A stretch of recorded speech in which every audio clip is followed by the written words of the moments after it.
Assalamualaikum warahmatullahi wabarakatuh. Berikut adalah video pembelajaran histologi sistem endokrin. Kelenjar endokrin mensekresikan molekul sinyal yang disebut dengan hormon. Hormon disekresikan langsung ke dalam aliran darah menuju ke seluruh tubuh. Jadi kelenjar endokrin ini berbeda dengan kelenjar eksokrin yang memiliki ductus tersendiri. Sel-sel dalam kelenjar endokrin bisa berkumpul dalam bentuk korda ataupun berupa folikel seperti pada kelenjar tiroid.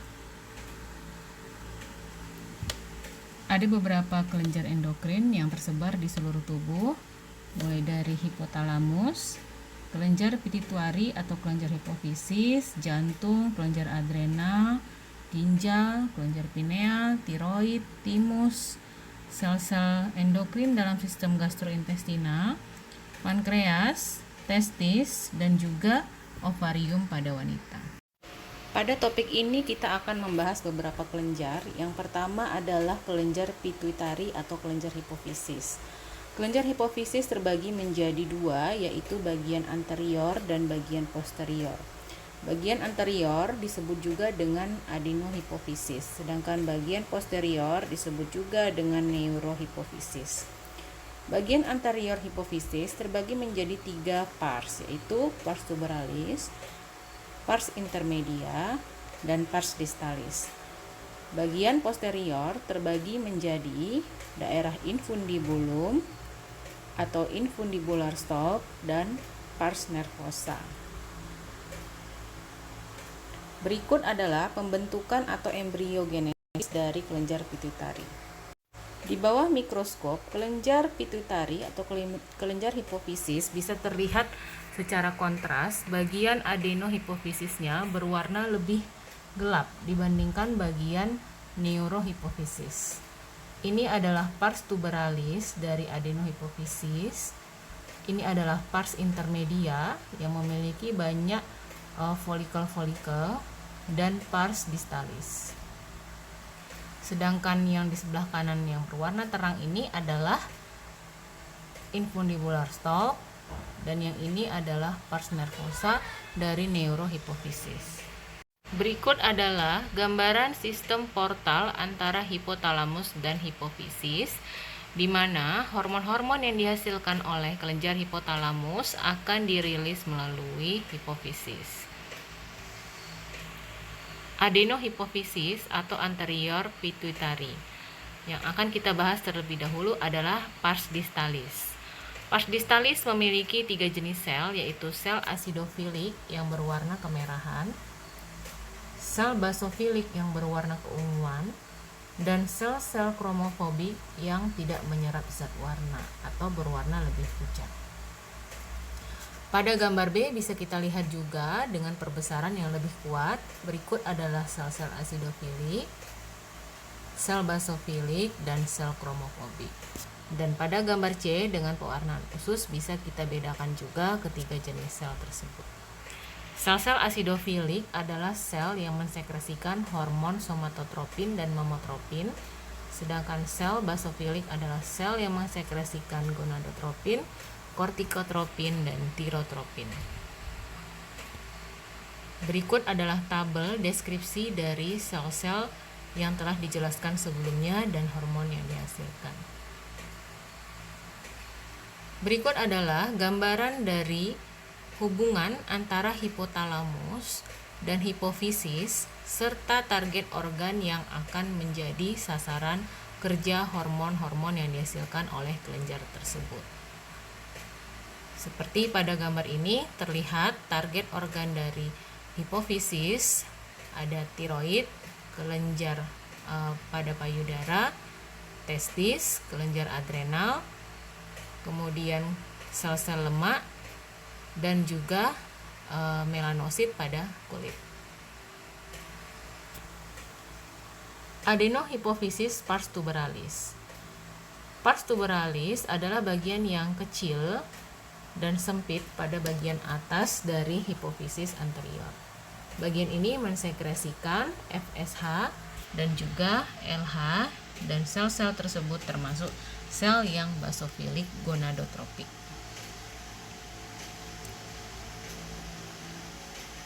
Pars intermedia.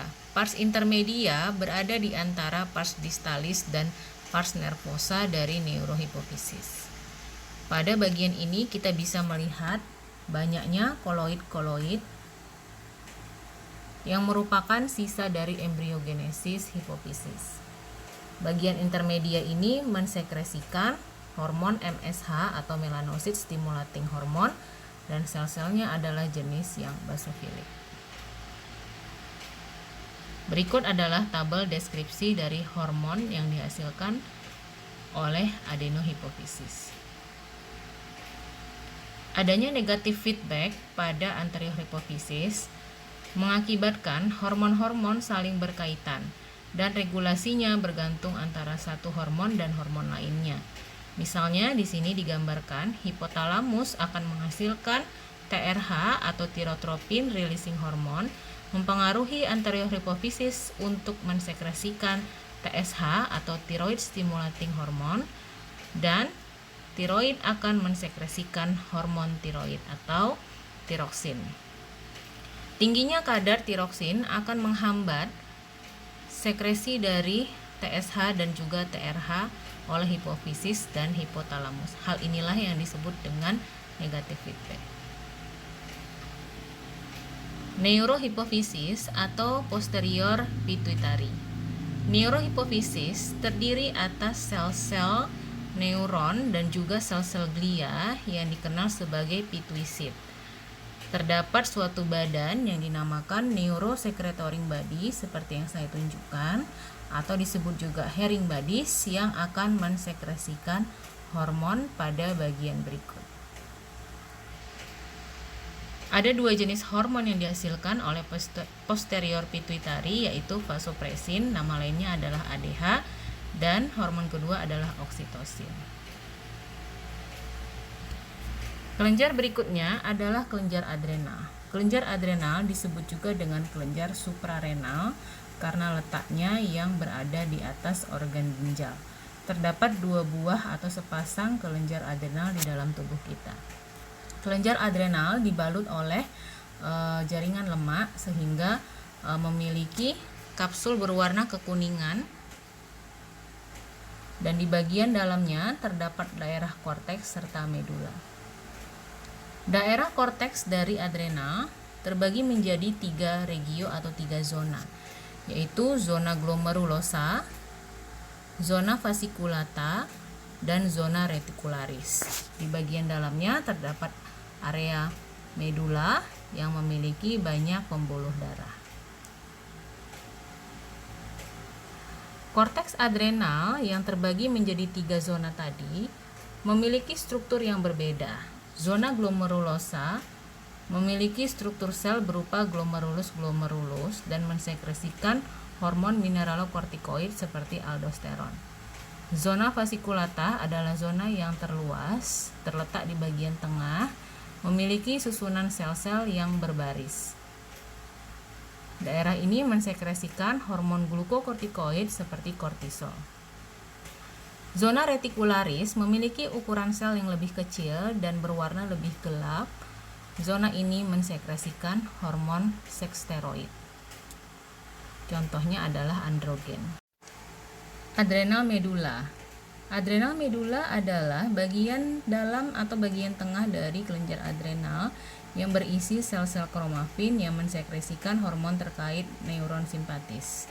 Ada 2 jenis sel, yaitu norepinephrine secreting cell dan epinephrine secreting cell, yang pada pewarnaan biasa tidak bisa kita bedakan. Namun menggunakan mikroskop elektron kita bisa melihat kedua jenis sel tersebut. Ini adalah norepinephrine secreting cell dan ini adalah epinephrine secreting cell. Berikutnya adalah kelenjar pankreas. Kelenjar pankreas merupakan kelenjar gabungan antara eksokrin dan endokrin. Bagian eksokrinnya mensekresikan enzim pencernaan, sedangkan bagian endokrinnya mensekresikan hormon. Daerah yang berperan sebagai endokrin pada pankreas adalah sel-sel yang terdapat pada pulau Langerhans atau pancreatic island. Pulau Langerhans ini di bawah mikroskop akan kita lihat sebagai bercak-bercak berwarna pucat yang pada perbesaran kuat tersusun atas sel-sel berukuran lebih kecil dan lebih rapat jika dibandingkan bagian asinar di daerah luar. Yang saya lingkari adalah sel-sel asinar, sedangkan yang ini adalah pulau Langerhans. Sel pada pulau Langerhans ada 4 jenis, yaitu sel alfa yang mensekresikan glukagon, sel beta yang mensekresikan insulin, sel delta yang mensekresikan somatostatin, dan sel F atau sel PP yang mensekresikan pankreatik polipeptida. Ini adalah penjelasan dari hormon yang dihasilkan dan fungsinya. Diffuse Neuroendocrine System atau DNIS adalah sel-sel yang tersebar di sepanjang saluran cerna yang berfungsi mensekresikan hormon. Sel-sel ini disebut juga sebagai sel enterokromafin dan juga sel argentafin. Fungsinya adalah menghasilkan serotonin dan mempengaruhi kinerja usus dalam hal peristaltik, juga sekresi dari kelenjar-kelenjar yang ada di sistem pencernaan. Berikutnya adalah kelenjar tiroid. Kelenjar tiroid ini terletak di bagian depan dari regio cervical. Ini adalah proses embriogenesisnya. Di bawah mikroskop, tiroid tampak sebagai folikel-folikel atau bulatan-bulatan yang berisi cairan koloid yang disebut dengan tiroglobulin. Tiroglobulin ini mengandung protein-protein gelatin yang menyimpan cadangan hormon tiroid. Di sekeliling dari folikel tersebut terdapat satu lapis sel, yaitu sel folikular yang aktif mensekresikan hormon. Bentuknya bisa squamous ataupun low columnar tergantung dari aktivitas sel tersebut. Di antara folikel-folikel bisa kita jumpai adanya sel yang lain, yaitu sel C atau disebut juga dengan sel-sel parafolikular. Sel ini tampak lebih besar dan berwarna lebih pucat dibandingkan dengan sel folikular. Sel C menghasilkan hormon, yaitu hormon kalsitonin yang berperan pada metabolisme kalsium. Berikut adalah proses biosintesis dari hormon tiroid yang berlangsung di sel-sel folikular. Kelenjar paratiroid. Kelenjar paratiroid terletak di bagian belakang dari kelenjar tiroid.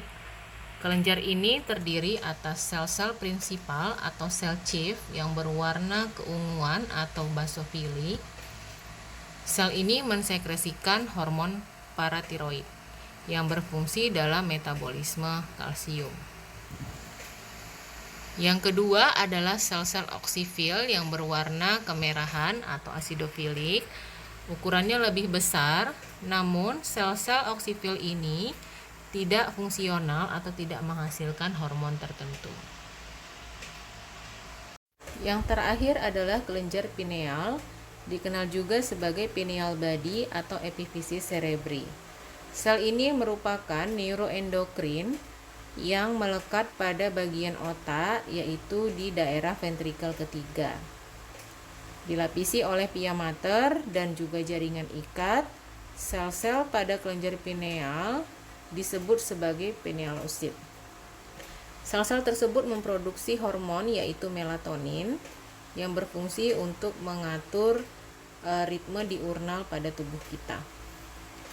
Ciri khas di bawah mikroskop dari kelenjar pineal adalah terdapatnya corpus arenaceum seperti yang saya tunjuk ini. Corpus arenaceum merupakan daerah mineral deposit yang secara fisiologis belum ditemukan fungsinya. Ini adalah gambaran lain dari kelenjar pineal. Ini adalah sel-sel pinealocyte-nya. Dan ini adalah corpus arenaceum. Pada kelenjar pineal juga bisa banyak kita jumpai sel-sel glia, yaitu astrosit. Ini adalah referensi yang digunakan. Sekian, semoga bermanfaat. Assalamualaikum warahmatullahi wabarakatuh.